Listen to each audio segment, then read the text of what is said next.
just when you thought you had it figured out.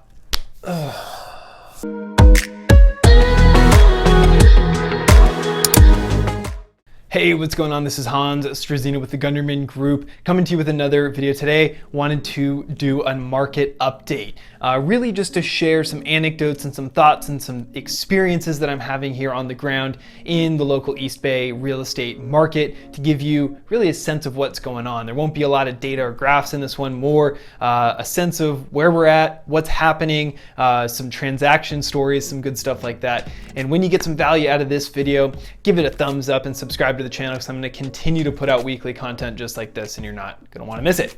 So without any further ado, let's get into this. So you guys, the name of the game here is preemptive offers. What I'm finding is people are jumping the gun. Traditionally, we've had an offer date. Before COVID, it was like 2 weeks of marketing, 2 weekends of open houses, a broker's tour, and then you would set an offer date. COVID actually accelerated all of that to 1 week or sometimes 5 days. And since June, what I've really been experiencing is there's a ton of people who are jumping in early, even before a posted offer date, and submitting an offer ahead of time. What that's doing is creating a real frenzy again, a lot of paranoia, a lot of worry and concern about getting jumped, getting outbid too quickly before you even have a chance to go see the home. And what it's translating to is what I'm feeling in general is people who are simply writing big offers, continuing to write aggressively and push prices further and further. Now, of course, interest rates have gone down. They're still very attractive. Even since the last time I did a market update, they have improved. So buying power has expanded again. But generally, I'm finding a sense right now in this moment where people are really eager to get into houses and are paying for it. Couple of examples. Number one, there was a house for sale on Broadway in Alameda, which is a very busy street. It's a cross island street, and this house was very close to a very busy intersection, frankly, that traditionally wouldn't have done very well.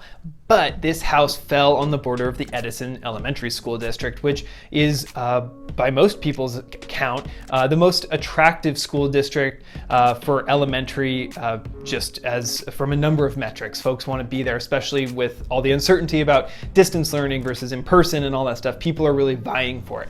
And it ended up with like 8 or 10 offers on it, and as I understand it, it hasn't closed yet. It went over 1.5 million, which is crazy because it was only a 2-bed, 2-bath, did have a nice yard, but it was on an incredibly busy street, which at least cuts a 10% discount off of something a couple blocks into that neighborhood where it's at. Another one is actually a similar one here in Alameda that I just had an offer go in on. It was a 2-bed, 1.5 bath, right on 8th, so right across the street from Washington Park. Nice house, they fixed it up pretty well, still had a few things to do on it, but also a very busy street, which you would essentially assume would equate to a lower offer. But what happened was we actually got totally killed. We wrote a strong offer at or arguably above the comps, and someone beat us by over $100,000. So what I'm saying is I'm still getting a sense right now of people trying to jump in and jump in hard, whether that's with preemptive offers. I've had a couple of listings personally in the last couple of months that have got preemptive offers that are strong, but if a house makes it all the way to the offer date, I'm still seeing people duke it out at the top. Now, what I am not seeing though is the breadth of offers at the top. There are a handful, 2, 3 maybe, and then there's definitely a big fall off in most cases. So what I'm finding is in general, there's a group of people much smaller than it was 3-4 months ago who are really eager and are still pushing the prices from the spring and into the summer up and up and up. And so what does that mean for you as someone who's looking to transact in this market? It's number one, you need to know that the competition might be shrinking a little bit. The buyer pool might be shrinking, but it doesn't appear that you're losing your top end buyers in most cases. Now, granted, these houses that I just told the anecdotes about were really desirable, with the exception of the main busy street. They were really great houses. If they would have been a block in or out, they probably would have sold for even more than they did. But nonetheless, they had serious competition and serious people pushing the price up. So even though you might be reading headlines like it's cooling off, inventory is catching up, whatever, locally, I'm still seeing people really push for the good houses. Secondly, there is still a bit of a lack of inventory, but that's because we're in August, and it always is that way. There is a narrative here locally around not listing before Labor Day. And interestingly enough, all the real estate agents I know leave town during August, myself included, frankly. I'm going on a little vacation here in a second.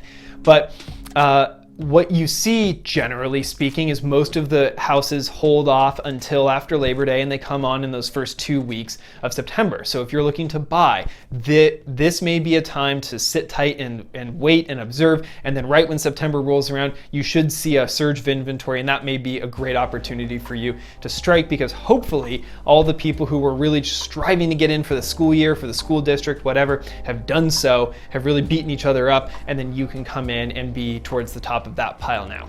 And then lastly, what I think is most important is the uncertainty that we're seeing relative to COVID, lockdowns, work from home versus going back into the office, all of that kind of stuff has a lot of people considering their lives in a different way again, right? And I'm finding that the school district is making a huge difference for people, and then the livability, the neighborhood, the experience they have around their house, not just in it, is really starting to matter again. Certain neighborhoods like Temescal, Rockridge, Diamond, Oakmore, the east end of Alameda, various parts of North and South Berkeley that are walkable, that have a community aspect, are really getting a ton of energy and a ton of attention right now. And I think that's because people are really valuing that community aspect of life, as opposed to just like we saw before COVID, and since, a commute, work from home space, whatever. Now that it's opened up a little bit, and it may